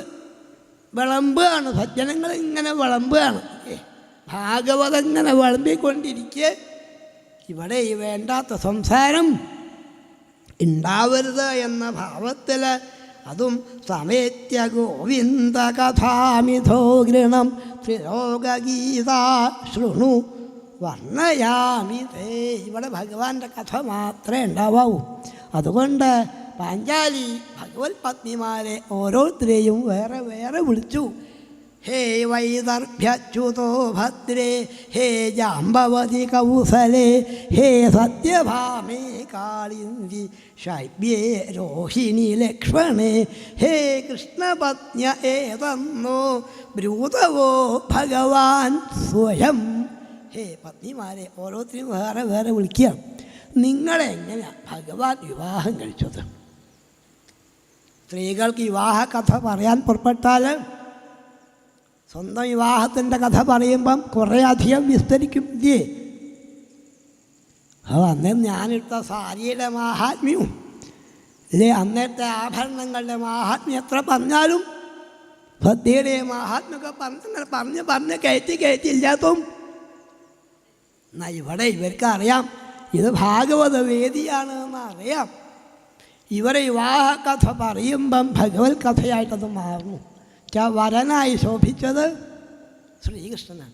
അപ്പം ഇവരെ വിവാഹ കഥ പറയുമ്പം ഭഗവാന്റെ കഥയായിട്ട് അത് മാറുന്നു. അതുകൊണ്ടാണ് ഇവിടെ വേണ്ടാത്ത വിഷയം പറയരുത്. ശ്രീകൃഷ്ണൻ്റെ വിവാഹത്തെ പറ്റിയിട്ടാണ് അവർ പറയാൻ തുടങ്ങിയ ഓരോ ശ്ലോകമായിട്ടാണ്. രുക്മിണിയാണ് ആദ്യം മൂത്ത പത്നി രുക്മിണി പറഞ്ഞു, അതും എന്നെ ജ്യേഷ്ഠന്മാരൊക്കെ കൂടിയിട്ട് ശിശുവാൽ കൊടുക്കാൻ നിശ്ചയിച്ചു. ഞാനൊരു എഴുത്ത് ഒരു ബ്രാഹ്മണൻ മുഖാന്തരം ഭഗവാൻ അടുത്തേക്ക് അയച്ചു. ഭഗവാൻ ഈ എഴുത്ത് കിട്ടി വളരെ വേഗം ഇവിടെ വന്ന് അവിടെ മറ്റാൾക്കാരൊക്കെ നശിപ്പിച്ച് എന്നെ ഭഗവാൻ വിവാഹം കഴിച്ചു. പറയാൻ കഴിഞ്ഞു. രുക്മിണി വിവാഹം കുറേ അധികം അധ്യായങ്ങൾ മുമ്പ് പറയാൻ തുടങ്ങിയത് ഇപ്പോൾ പറയാൻ കഴിഞ്ഞു. രുക്മിണിക്കറിയാം. അപ്പം ബ്രാഹ്മണൻ മുഖാന്തരം ഒരു ലേഖനം കൊടുത്തയച്ച് ഭഗവാന്റെ മഹിമയെ കേട്ടിട്ടാണ് ലേഖനം അയച്ചതെന്നാണ്. ശ്രുത്വാ ഗുണാൻ ഭുവനസുന്ദര ശൃണ്വതാം തേ. ശ്രുത്വ എന്നാ രുക്മിണി പറഞ്ഞത്. ശ്രുത്വ കേട്ടിട്ട്. എങ്ങനെ കേട്ടു? കർണവിവരയ്യ ശ്രുത്വ, കാതുകളെ കൊണ്ട് കേട്ടു എന്നാ. എല്ലാവരും കാതുകൊണ്ടല്ലേ കേൾക്കാറ്? ആരെങ്കിലും കണ്ണുകൊണ്ട് കേൾക്കാറുണ്ടോ? ആരെങ്കിലും മൂക്കൊണ്ട് കേൾക്കാറുണ്ടോ? ഭാഗവതം പറയുന്നത് ശരിക്കും ആരും കേൾക്കുന്നില്ല. ശരിക്കും ആരും പൂർണ്ണമായിട്ട് ആദ്യത്തെ സപ്താഹം ശരിക്ക് കേട്ടത് ആ പ്രേതം മാത്രമേ കേട്ടുള്ളൂ. വീണ്ടും ഗോകർണൻ വായിക്കുകയാണ്. അത്രയും ശ്രദ്ധയോടുകൂടി കേട്ടിട്ടാണ് ലേഖനം അയച്ച് ഭഗവാൻ ഇവിടെ വന്ന് എന്നെ വിവാഹം കഴിച്ചു. സത്യഭാമ പറഞ്ഞു, അതൊന്നും പറയാൻ എനിക്കില്ല. എനിക്ക് പറയാനുള്ളത് എൻ്റെ അച്ഛൻ ഭഗവാനെ സേവിച്ച് സ്യമന്തകരത്നം തരാക്കി. ഇത് സ്യമന്തകരത്നം ഭഗവാൻ ചോദിച്ചു കൊടുത്താന്ന് മാത്രമല്ല, ഈ സ്യമന്തകമായിട്ട് പ്രസേനൻ കാട്ടിൽ പോയി പ്രസേനന് മരണം സംഭവിച്ചു എന്ന് മാത്രമല്ല, ഇതും കൊണ്ട് ജാമ്പവാനാണ് അങ്ങോട്ട് പോയത്. ആ ജാമ്പവാൻ്റെ ഗുഹയിൽ പോയിട്ട് അവിടുന്ന് രത്നം ഇങ്ങോട്ട് കൊണ്ടുവന്ന് ഈ രത്നം ഭഗവാന് സമർപ്പിച്ചു. അങ്ങനെ സമർപ്പിച്ചപ്പം ഭഗവാൻ ഈ രത്നം ദത്താത്രേയന് കൊടുത്തു. ദത്താത്രേയന് ആൾക്കാർ പറയാൻ തുടങ്ങി, കഷ്ടേ കഷ്ടം, എന്തിനാ ഭഗവാനെ പറ്റി ഇല്ലാത്തത് പറഞ്ഞത്? ആ ദോഷം തീരാൻ വേണ്ടിയിട്ട് സത്യഭാമ പറഞ്ഞു, അച്ഛാ സാധനം പേടിക്കാനൊന്നുമില്ല, ജാമ്പവാൻ ചെയ്ത് കൂട്ടത് ചെയ്തോളൂ എന്നാ. കുട്ടിയെ ജാമ്പവാൻ ഇരിക്കല്ലേ ചെയ്തത്? അച്ഛാ എന്താ ജാമ്പവാൻ കൊടുക്കാൻ ചെയ്തത്? ജാമ്പവതിയെ കൊടുക്കല്ലേ ചെയ്ത്. അച്ഛനും ഇല്ലേ ഒരു കുട്ടീന്ന്, അത് കൊടുത്തോളൂ എന്ന് പറഞ്ഞപ്പം സത്യഭാമയെ സത്രാജിത്ത് ഭഗവാൻ സമർപ്പിച്ചു എന്ന് കാണിച്ചു. ജാമ്പവതിയാണെങ്കിൽ എൻ്റെ അച്ഛൻ ഭഗവാൻ ഇടിക്കുക ചെയ്തത്. എൻ്റെ ഇവിടെ ഗുഹയിൽ വന്നിട്ട് ഈ രത്നം കണ്ട് ഭഗവാൻ ഇട്ടപ്പോഴാണ് ജാമ്പവാൻ ഇപ്പോ രഘുപതേ ഹരേ ഹരേ എന്ന് പറഞ്ഞ് ശ്രീഹരി അങ്ങനെ ഇടിക്കുക. ഭഗവാൻ തോന്നി ഇങ്ങനെ ഒരു പുഷ്പാഞ്ജലി മുമ്പുണ്ടായിട്ടില്ല. ഇടി പുഷ്പാഞ്ജലി, പല പുഷ്പാഞ്ജലിയുണ്ട്, പലതരം പുഷ്പാഞ്ജലിയുണ്ട്, പല പല നിവേദ്യങ്ങളുണ്ട്. എന്നാൽ അതേ പ്രസാദമാണ് ഭഗവാൻ തിരിച്ചങ്ങോട്ട് കൊടുക്കുക. പഴം നിവേദ്യം കഴിച്ചാൽ പഴം കിട്ടും, അപ്പം നിവേദ്യം കഴിച്ചാൽ അപ്പം കിട്ടും, പായസം നിവേദ്യം കഴിച്ചാൽ ഇടി നിവേദ്യം കഴിച്ചാൽ ഇടി തന്നെ കിട്ടുക അല്ലേ. പിന്നെ വൈകുന്നേരമായ ഭഗവാൻ പ്രസാദം കൊടുക്കും. അങ്ങനെ കൊടുക്കുന്നതും അവസാനം ഭഗവാന്റെ പ്രസാദമാണ് കിട്ടിയപ്പോഴാണ് ജാമ്പവാന് ബോധ്യമായത്. തന്നെ ഇടിച്ചു വീഴ്ത്തി. താൻ രാമരാവണ യുദ്ധത്തിൽ പങ്കെടുത്ത ആളാണെന്ന ഭാവത്തിലാണ് ഒടിഞ്ഞു തൂങ്ങിയ കൺപോള പൊക്കിയപ്പോഴാണ് ശ്രീരാമനായി ഭഗവാൻ ദർശനാണ് കൊടുത്തു. രാമപാദത്തെ നമസ്കരിച്ചു. ഗുരുവായൂരപ്പ പൂജിക്കേണ്ട അങ്ങയെയാണോ ഇടിച്ചത്? ജാമ്പവാൻ ഇതൊക്കെ പുഷ്പാഞ്ജലി എന്ന് ചോദിച്ച് ഭഗവാൻ അങ്ങോട്ട് ഒഴിഞ്ഞു കൊടുത്തു. ഇടിച്ച ആളെ ഭഗവാൻ അങ്ങോട്ട് ഒഴിഞ്ഞു കൊടുത്തു. ഈ രത്നത്തെ പറ്റില്ലാത്ത പറയണ്ടെന്ന് പറഞ്ഞിട്ടാണ് ആ രത്നവും കൊടുത്തു, ജാമ്പവതിയെയും ഭഗവാൻ കൊടുത്തു. അങ്ങനെ ഓരോരുത്തരും ചുരുക്കിയിട്ടാണ് ലക്ഷ്മണ മാത്രം ഒന്ന് വിസ്തരിച്ചു. പാഞ്ചാലിക്കും കുറച്ചൊരഹങ്കാരമുണ്ടോ? ഇല്ലാണ്ടാക്കണ്ടേ? ഭാഗവതം കേട്ടാൽ പോവണ വസ്തുവാണ്, പോയിക്കോളും ഇല്ലേ. ഏതെങ്കിലും കഥയിൽ കൂടിയിട്ട് നമ്മളെ മനസ്സോടെത്തിയാൽ ഞാൻ ആരും അല്ല എന്നുള്ളത് ബോധ്യവും. അപ്പം ഞാൻ എന്തൊക്കെയോ ആണ് ധരിക്കുന്നുണ്ട് അല്ലേ, ഒന്നും അല്ലാന്ന് കുറേ ഭാഗവതം കേട്ടാലാണ് ഭഗവാന്റെ മുന്നിൽ താനൊന്നുമല്ല എന്ന ഭാവത്തിൽ സജ്ജനങ്ങളെ വന്ദിക്കാൻ ആദ്യം തല പൊക്കി നടക്കുകയാണെങ്കിൽ തല താഴ്ത്തിയിട്ട് നടക്കാൻ സാധിക്കുന്നതാണ്. ഇവിടെ ലക്ഷ്മണ മാത്രം, അതും പാഞ്ചാലി എന്നെ വിവാഹം കഴിച്ച കൂട്ടത്തിലാണ് എന്നെ ഭഗവാൻ വിവാഹം കഴിച്ചത്. അവിടെ ഒരു നിയമം ഉണ്ടായിരുന്നു. ആ നിയമത്തിലുള്ള അതുപോലെ അനുഷ്ഠിക്കാൻ സാധിച്ച ആൾക്ക് മാത്രമേ വിവാഹം കഴിച്ചു കൊടുക്കുള്ളൂ എന്നാണ് എൻ്റെ അച്ഛൻ പറഞ്ഞത്. ഇത് പ്രകാരം പല പല മഹാത്മാക്കളും വന്നു അവിടേക്ക്. ഭീമൻ വന്നു, ദുര്യോധനൻ വന്നു, കർണൻ വന്നു, അവർക്കൊന്നും പറ്റിയില്ല. എൻ്റെ ആത്മനൻ പോലും വന്നു കേട്ടോ. അവർ പോലും പറ്റാത്തതാണ്. ഭഗവാൻ വന്നിട്ട് ആ ലക്ഷ്യത്തെ ഭേദിക്കാനും എന്നെ വിവാഹം കഴിക്കാനും സാധിച്ചു എന്ന് എൻ്റെ അർജുനന് പോലും സാധിച്ചില്ല. അടുത്തുകൂടി ഒന്നും അസ്ത്രം പോയിട്ടില്ല. കുറച്ചൊരു അഹങ്കാരം, തൻ്റെ ഭർത്താവ് വീരനാണെന്നൊക്കെ ആണെങ്കിൽ ഭഗവാന്റെ മുന്നിൽ എങ്ങനെ വീരനായി ഭഗവാന്റെ അനുഗ്രഹം കൊണ്ടാണ് എന്ന് അതും അവിടെ ബോധ്യപ്പെടുത്തി കൊടുത്തു. മറ്റുള്ള പത്നിമാരൊക്കെ പറഞ്ഞു, ഞങ്ങൾ അങ്ങനെ ഒന്നും പറയാനുള്ള യോഗ്യത ഒന്നും ഞങ്ങൾക്കില്ല. ഞങ്ങളെ നരകാസുരൻ കാരാഗ്രഹത്തിലാക്കി. അദ്ദേഹമാണ് ഭഗവാന്റെ പുത്രനാണ്. വരാഹമൂർത്തിക്ക് ഭൂമിയിലുണ്ടായ ഉണ്ണിയാണ്. അദ്ദേഹം ഒരു വരം വാങ്ങിയിട്ടുണ്ട്, എന്നെ അച്ഛനെ വധിക്കാവൂന്ന്. അതും അമ്മയുടെ സമ്മതത്തോടു കൂടി. അച്ഛൻ അതുണ്ടാവില്ലല്ലോ. അപ്പോൾ തനിക്ക് മരണം വരില്ല ധരിച്ചിട്ടാണ് നീചകർമ്മങ്ങളാണ് ചെയ്യുന്നത്. നല്ല സാധനങ്ങൾ എന്ത് കണ്ടാലും ഇവിടെ കൊണ്ടയ്ക്കുക. അതിഥി മാതാവിൻ്റെ കുണ്ടലങ്ങൾ, വരുണൻ്റെ കൊട, അസംഖ്യം പെൺകുട്ടികളെ അവിടെ കൊണ്ട് നിർത്തിയിട്ടുണ്ട്. പക്ഷെ ആരും തൊടാൻ പറ്റില്ല. ഇങ്ങനെ ഇന്ദ്രൻ അവിടെ പോയി ഭഗവാനെ അറിയിച്ചു, അമ്മയുടെ കുണ്ടലങ്ങളെ കാണാനില്ല, വരുണൻ്റെ കൊട കാണാനില്ല എന്ന് പറഞ്ഞ് ഭഗവാൻ സത്യഭാമയോടുകൂടി, സത്യഭാമ ഭൂമിയുടെ അംശമാണ്. ഭഗവാൻ വരാഹമൂർത്തിയാണ്, ശ്രീകൃഷ്ണ ഭഗവാനായിട്ട് വന്നതെന്ന ഭാവത്തിൽ അവൻ്റെ കിടങ്ങൊക്കെ അങ്ങോട്ട് ഭേദിച്ച് അവിടെ ചെന്നു. ആദ്യം ഭഗവാൻ പരാജയം നടിച്ചപ്പം സത്യഭാമ പറഞ്ഞു, വേഗം വധിച്ചോളൂ എന്ന് പറഞ്ഞപ്പം അമ്മയുടെ അനുവാദത്തോടു കൂടി തൻ്റെ പുത്രനായ നരകാസുരനെ ഭഗവാൻ ശ്രീകൃഷ്ണൻ വധിച്ചിട്ടാണ് ഭൂമിദേവി കുണ്ടലങ്ങളും കൊടയൊക്കെ ആയിട്ട് വന്ന് ഭഗവാന്റെ പാദത്തിൽ നമസ്കരിച്ച് തിരിച്ച് പുത്രൻ്റെ കൊട്ടാരത്തിലാണ് കൊണ്ടുപോയി എന്നാണ്. കൊട്ടാരത്തിലെ അത്ഭുതങ്ങൾ ഓരോന്നും കണ്ട് അങ്ങനെ പോയപ്പോഴാണ് ഒരു മുറിയാണ് തുറന്നപ്പോഴാണ് അസംഖ്യം പെൺകുട്ടികൾ അവിടെ ശ്രീഹരിയാണ് കണ്ടപ്പം അവർക്ക് 7 ശ്ലോകം എഴുതാനൊന്നും സമയമില്ല. ഒറ്റ വരിയിലാണ് ഭൂയാൽപതിരയം മഹ്യം ധാതാ തദനുമോദതാം. ബ്രഹ്മദേവനോടാ പ്രാർത്ഥിച്ചത്, ഞങ്ങൾക്ക് ഇദ്ദേഹത്തിൻ്റെ പത്നീപദം കിട്ടിയാൽ നന്നായിരുന്നു. ഭഗവാന്റെ ഭാവം താൻ കഴിഞ്ഞ അവതാരത്തിൽ സീത ശരീരത്തെ ഉപേക്ഷിച്ചപ്പം സ്വർണ്ണ സീതയെ വെച്ച യാഗം ചെയ്തത്. അവർക്ക് ചൈതന്യം വന്നു.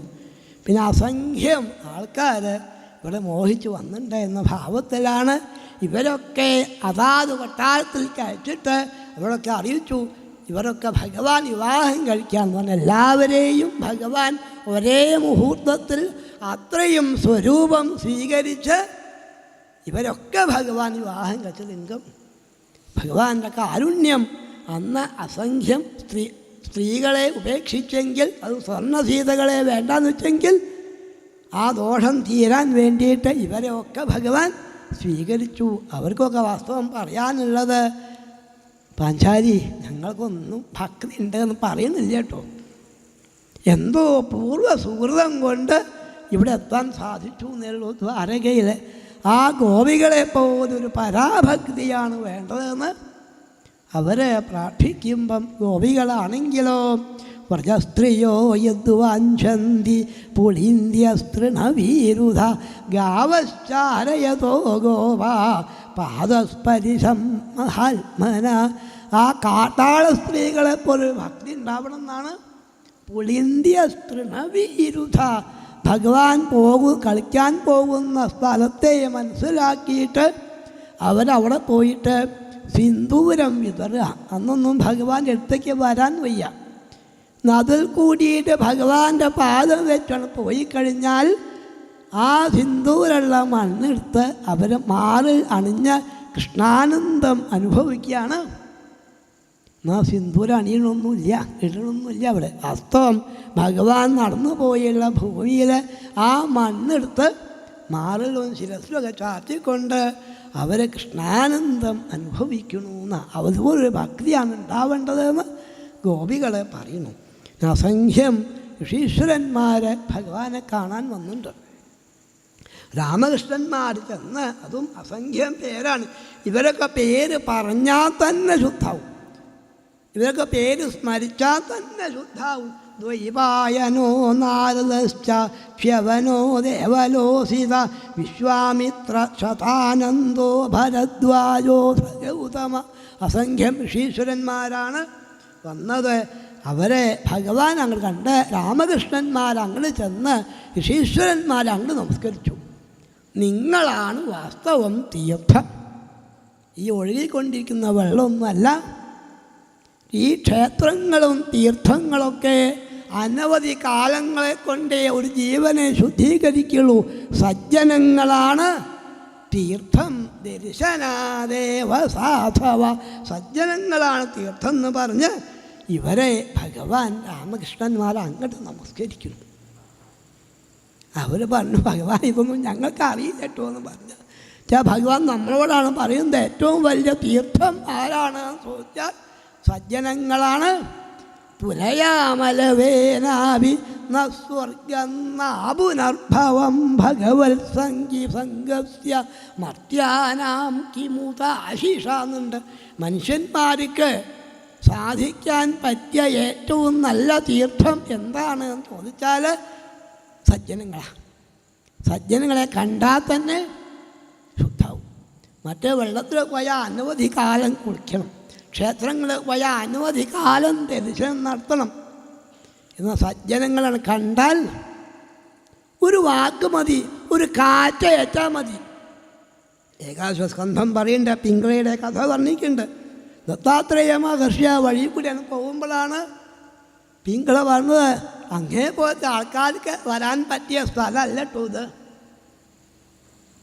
ഒരു സജ്ജനത്തിൻ്റെ ഒരു ദർശനം വന്നോടുകൂടി പിങ്കളയുടെ മനസ്സങ്ങോട്ട് മാറി. എവിടുന്ന് ആ സുഖം കിട്ടിയത്? ഈ ധനത്തിൽ നിന്നാണോ സുഖം? ധനം തരുന്ന പുരുഷനിലാണോ സുഖം? എന്താ പുരുഷൻ്റെ വാസ്തവമുള്ളത് കണ്ടെത്തിയവർ. നവദ്വാര സമേതമായ ശരീരം, നല്ല ശരീരം ഉണ്ടാക്കിയിട്ട് ഒരു 9 ദ്വാരങ്ങളും വെച്ചു. ഇത് ഏതെങ്കിലും ദ്വാരത്തിൽ കൂടി പുറത്തേക്ക് വരുന്ന വസ്തു നല്ലതാണോ? നല്ലതാണോ? ഇതിലാണ് ഭ്രമണ്ട. അത് കഷ്ടം. എനിക്ക് സുഖം തരാനുള്ള വസ്തു എൻ്റെ ഉള്ളിൽ തന്നെ ഉണ്ട്. സന്തം സമീപേ രമണം രതിപ്രതെന്ന് ബോധ്യം വന്ന് ആ പിങ്കള ഭഗവാനിലെത്തിയിട്ടുണ്ട്. അപ്പോൾ വാസ്തവം ശരിയായ സുഖം സജ്ജനം ആണ് എന്ന് ബോധ്യപ്പെടുത്തി കൊടുത്തു. ഇവിടെ വസുദേവരുടെ സംശയം. വസുദേവര് എല്ലാവരും ഭഗവാനെ അവിടെ നമസ്കരിച്ചു. ഈശ്വരന്മാർ ഭഗവാനെ നമസ്കരിക്കുന്നുണ്ട്, ഭഗവാൻ അവരെയും നമസ്കരിച്ചു. ഇവിടെ സംശയം, ഇനി എനിക്ക് വല്ലതും ചെയ്യാൻ ബാക്കിയുണ്ടോ? വസുദേവർക്കും ബോധ്യമായില്ല എന്ന് ബോധ്യമായില്ലേ? വസുദേവർക്കും ബോധ്യമായില്ല എന്നിപ്പം അവതാരത്തിൽ ഭഗവാൻ പറഞ്ഞ യുവാം മാം പുത്രഭാവേന ബ്രഹ്മഭാവേന ചാസകൃ, പുത്രനായിട്ടോ ബ്രഹ്മമായിട്ടോ കണ്ടോളൂ എന്ന് പറഞ്ഞത് പുത്രൻ മാത്രമായി. ബ്രഹ്മം എന്നുള്ള ഭാവം മറന്നുപോയി. ഭഗവാന്റെ മായ കൊണ്ട് അത് മറന്നുപോയി. അത് ബോധ്യപ്പെടുത്തണ്ടേ? വലുതും ബാക്കിയുണ്ടോ? ഓരോ ജീവനും ഭൂമിയിലേക്ക് വരുന്നത് 3 കടത്തോടു കൂടിയാണ്. ദേവകടം, ഋഷികടം, പിതൃകടം. ഈ 3 കടങ്ങളും വീട്ടണം. ദേവകടം വീട്ടാനാണ് യാഗാദി കർമ്മങ്ങളൊക്കെ ചെയ്യുന്നത്. ഋഷികടങ്ങൾ വീട്ടാനാണ് പുരാണപാരായണാദികളൊക്കെ ചെയ്യുന്നത്. പിതൃകടം വീട്ടാനാണ് പുത്രോത്പാദി ഉണ്ടാക്കുന്നത്. പുത്രനാണ് പിതൃകടം വീട്ടണമെങ്കിൽ അച്ഛനെയോ അമ്മയെയോ വേണ്ട ദിക്കിൽ എത്തിക്കുന്ന ആളാണ് പുത്രൻ. അല്ലെങ്കിൽ വേറെ എന്തെങ്കിലും പേര് പറഞ്ഞാൽ പോരെ. ഇപ്പൊന്ന് നരകത്തുനിന്നും കരകയറ്റുന്ന ആളാണ് പുത്രൻ. അതുകൊണ്ടാണ് ആ പേര് വന്നത്. ഇനി എന്തെങ്കിലും ബാക്കിയുണ്ടോ ചോദിച്ചപ്പോഴാണ് ഇത്ര ആയിട്ടേ ഉള്ളൂ ഇല്ലേ. എല്ലാ കടവും വീട്ടിന് ആളാണ് പുത്രനായിട്ട് വന്നത്. എന്നിട്ട് ഈ സംശയം ഉണ്ടായില്ലേ. അടുത്തുള്ളതിൻ്റെ വില എന്താണെന്ന് അറിയില്ല. അതാണ് അടുത്തുള്ളതിൻ്റെ വില എന്താണെന്ന്. കാശിയിലുള്ള ആൾക്കാരൊക്കെ തൊഴാൻ വേണ്ടിയിട്ട് ഇങ്ങോട്ട് വരിക. ഇവിടെയുള്ള ആൾക്കാരെ തൊഴാൻ വേണ്ടി കാശിക്ക് അങ്ങോട്ട് ഈ ക്ഷേത്രം പോരെ. അടുത്തുള്ളതിൻ്റെ വില എന്താണെന്ന് അറിയില്ല. അത് അടുത്ത് ഭഗവാൻ ഉണ്ടായിട്ടും ദേവഹൂതിക്ക് ഈ മായ വന്നിട്ടില്ല. ദേവഹൂതിക്ക് ഈ മായ വന്നിട്ടില്ല. കാരണം അവിടെ ദേവഹൂതി പറയുന്നത് ഭഗവാനെ ഉണ്ണി കപില, ഉണ്ണിയെ കാണാൻ നിശ്ചയ ആൾക്കാർ വരുന്നുണ്ട്. ദുഃഖത്തോടു കൂടിയാണ് വരുന്നത്. അവർ സന്തോഷമായിട്ട് പോകുന്നുണ്ട്. അപ്പോൾ ദുഃഖത്തെ ഇല്ലാതാക്കി സന്തോഷിപ്പിക്കാൻ പറ്റിയ മാർഗം ഉണ്ണിയുടെ കയ്യിലുണ്ട് എന്ന് അമ്മയ്ക്ക് ബോധ്യമായില്ലേ. അതുകൊണ്ടാണ് അമ്മ നമസ്കരിച്ച് അമ്മയ്ക്ക് വേണ്ട ഉപദേശമൊക്കെ ഭഗവാൻ കൊടുത്ത് ബോധ്യപ്പെടുത്തും ചെയ്തു. എന്നാൽ ശ്രീകൃഷ്ണ ഭഗവാൻ ഇത്രയും കാലം ഒപ്പുണ്ടായിട്ടും അത്യത്ഭുതമായ കർമ്മങ്ങൾ ഭഗവാൻ ചെയ്തിട്ടും ഭഗവാന്റെ വില എന്താണെന്ന് വസുദേവർക്ക് പോലും ശരിക്ക് മനസ്സിലായത് പോരാ. ഇനി ഏകാദശസ്കന്ധത്തിൽ 4-5 അധ്യായം ഉപദേശം ശ്രീനാരദ മഹർഷി അവിടെ ചെയ്യുമ്പോഴാണ് ബോധ്യമാവുക. ഭഗവാന്റെ മായ കൊണ്ട് ഇത് മർപ്പിക്കുന്നു. ബോധ്യമായത് മർപ്പിക്കുക. എങ്കിലും ഒരു കടവും ബാക്കിയില്ല വാസ്തു. ഇതാ നമ്മളൊക്കെ ഞങ്ങൾ ബ്രാഹ്മണരൊക്കെ കുളിക്കാൻ പോകുമ്പം ചെയ്യാറുണ്ട്. കുളി കഴിഞ്ഞാൽ ദേവതർപ്പണം, ഋഷിതർപ്പണം, പിതൃതർപ്പണം, ഈ 3 തർപ്പണങ്ങളും ഇവർ കുളിക്കാൻ പോകുമ്പം ദേവന്മാരും ഋഷീശ്വരന്മാരും പിതൃക്കളും പിന്നാലെ പോകുന്നുണ്ട്. അവർക്കൊക്കെ തർപ്പണം നമ്മൾ ചെയ്തോളണം ഭഗവാൻ ദിനചര്യയിലും കാണിച്ചിട്ടുണ്ട്. ഭഗവാൻ എന്നും ചെയ്യുന്ന ആളാണിതൊക്കെ. എങ്കിലും ഇവിടെ ദേവകടം ബാക്കിയുണ്ടെന്ന് നാരദ മഹർഷിയുടെ ഭഗവാൻ പറയിപ്പിച്ചു. ഒരു കടവും ഇല്ലാത്ത ആളാണ്, ഇതും യാഗം ചെയ്തോളൂ എന്ന്. അങ്ങനെ 18 പത്നിമാരോട് കൂടിയിരുന്ന് വസുദേവർക്ക് 18 പത്നിമാരാണ്. പ്രധാനമായി 8 പത്നിമാർ, എൻ്റെ മറ്റ് 10 പത്നിമാർ വേറെയും. ഇവരെല്ലാവരോടും കൂടിയിരുന്ന് യാഗം ചെയ്ത് അവബൃതസ്നാനം ചെയ്ത് ആ ഋഷീശ്വരന്മാരുടെ അനുഗ്രഹം അച്ഛന് കിട്ടട്ടെ എന്ന് ഭഗവാന്റെ ഇച്ഛയാണ്. അങ്ങനെ അവരൊക്കെ അനുഗ്രഹിച്ച രംഗം പിന്നെ വസുദേവരും നന്ദഗോപരും കൂടിയാണ് കണ്ടുമുട്ടി. രണ്ടുപേരും അങ്ങോട്ട് ആലിംഗനം ചെയ്ത് കരയാൻ തുടങ്ങി. വസുദേവർ പറഞ്ഞു, ഹേ നന്ദൻ, അങ്ങക്ക് എന്താ ഞാൻ തരിക? ഒന്നും തരാനില്ല. കാരണം എൻ്റെ കുട്ടികളെ യാതൊരു ആപത്തും പരാജയകൻ നോക്കി സംരക്ഷിച്ച് എന്നെ ഏൽപ്പിച്ചു. എന്താ തരിക? നന്ദൻ പറഞ്ഞു, വസുദേവര് വാസ്തവം ഉണ്ടായതല്ലോ, ഈ കുട്ടികളില്ലാത്ത ഞാൻ ദുഃഖിക്കാതിരിക്കാൻ വേണ്ടിയിട്ടാണ് അങ്ങ് കുട്ടികളെ എൻ്റെ അടുത്ത് കൊണ്ട് എത്തിച്ചു തരുത്തി പറഞ്ഞ് അത് അങ്ങോട്ട് ആലിംഗനം ചിലക്ക് അറിയണം. അങ്ങനെ രുരോധതൽകൃതാം മൈത്രീം സ്മരൻ അശ്രുവിരോചന, അങ്ങനെ ഇത് കാണുന്ന ആൾക്കാരൊക്കെ കണ്ണുനീര് ഒപ്പിച്ചു കൊണ്ട് നിൽക്കുക. വസുദേവരെയും നന്ദഗോപരുടെയും ആലിംഗനം. വാസ്തവം അവർ സഹോദരന്മാരാണ്. വസുദേവരും നന്ദഗോപരും ഒരച്ഛൻ്റെ മക്കളാണെന്ന് സജ്ജനങ്ങൾ പറയാറുണ്ട്. ഒരാൾ വൈശ്യനാണ്, മറ്റേ ആൾ ക്ഷത്രിയനാണ്. വസുദേവര ക്ഷത്രിയനാണ്, നന്ദഗോപര വൈശ്യനാണ്. അതുകൊണ്ട് ഈ കുട്ടികളെ മാറ്റിയതിൽ ലാഭം കിട്ടിയത് കച്ചവടം അറിയുന്ന ആൾ വൈശ്യന്മാരാണ്, മറ്റൊക്കെ രാജപരിപാലന അറിയുള്ളി. അപ്പോൾ ശരിക്കും ലാഭം കിട്ടിയത് ആർക്കാന്ന് ചോദിച്ചാൽ നന്ദഗോപർക്കാണ്. പരിപൂർണ ബ്രഹ്മത്തെ ഇവിടെ കൊണ്ട് കിടത്തിയിട്ടാണ് മായയിട്ട് കൊണ്ടുപോയത്. പരിപൂർണ ബ്രഹ്മം കയ്യിൽ വന്നിട്ടും ഇത് വേണ്ടാന്ന് വെച്ച് മായയെ പിടിച്ചു. നമ്മളും അങ്ങനല്ലേ ചെയ്യുന്നതെന്നാണ്. ബ്രഹ്മത്തെ വേണ്ടാന്ന് വെച്ച് മായയെ പോയി പിടിക്കുകയല്ലേ. അപ്പോൾ മായയെ പിടിക്കാതെ കണ്ട് ബ്രഹ്മത്തെ പിടിക്കാൻ സാധിക്കുമെന്ന് കാണിച്ചിട്ടാണ് അവരെ പോവാൻ കൊണ്ടു. നന്ദസ്തു സഖ്യോ പ്രിയകൾ പ്രേംണ ഗോവിന്ദരാമയോ അദ്യാശ്വ ഇതി മാസാം സ്ത്രീൻ യതുഭിർമാനിതോ വസൽ. അവരെ നോക്കി നിന്നു എന്ന് മാത്രമല്ല, ഇന്ന് പോവാം, നാളെ പോവാം, മറ്റന്നാൾ പോവാമെന്ന് വിചാരിച്ച് പോവാതെ 3 മാസം അവിടെ കൂടി. ഭഗവാനെ വിട്ട് പിരിയാൻ അവർക്ക് പറ്റണില്ല. പോവാതെ 3 മാസം അവിടെയാണ് കൂടിയതാണ്. അതും മാസാം സ്ത്രീൻ യതുഭിർമാനിതോ വസൽ എന്നാണ്. 3 മാസം അവിടെ കൂടി.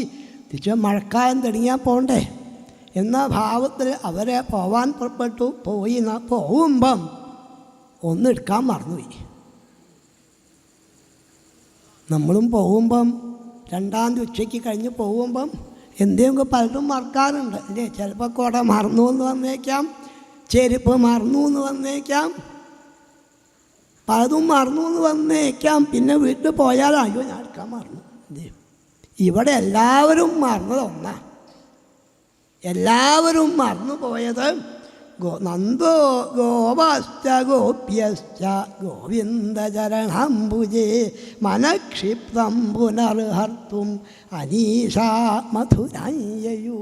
അവർ മനസ്സ് ഭഗവത് പാദത്തിൽ വെച്ച് പോവാൻ സാധിച്ചു. തിരിച്ചു പോകുമ്പോൾ മനസ്സ് കൊണ്ടുപോകാണ്ടാണ്. ഇങ്ങനെ ഇതാണ് വാസ്തവം തീർത്ഥാടനം. മനസ്സ് ഭഗവത് പാദത്തിൽ ഉറപ്പിക്കാൻ സാധിച്ചാൽ തീർത്ഥാടനം ശരിയായി. നമ്മളോട് ഭാഗവതം പറയുക, മനസ്സ് ഭഗവാനിൽ വെച്ച് പോവാൻ സാധിക്കണം. ഇനി കൊണ്ടുപോകണമെന്ന് നിർബന്ധം ഉണ്ടെങ്കിൽ കൊണ്ടുപോയിക്കോളും അല്ലേ. ആ ഭഗവത് പാദം മനസ്സിലേക്ക് ഇങ്ങോട്ട് വെച്ചിട്ട് കൊണ്ടുപോവാം അല്ലേ. അങ്ങനെ കൊണ്ടുപോവാൻ നമ്മളെ ഒക്കെ അനുഗ്രഹിക്കട്ടെ. ജനേഭ്യ കഥയാഞ്ചക്രു യദുദേവ മഹോത്സവം യഥാസീ തീർത്ഥയാത്രായാം സുഹൃത്സന്ദർശനാധികം. ഇതാണ് അന്യോന്യം കണ്ടുമുട്ടിയിട്ട് അവർക്ക് പറയാനുള്ള വിഷയം.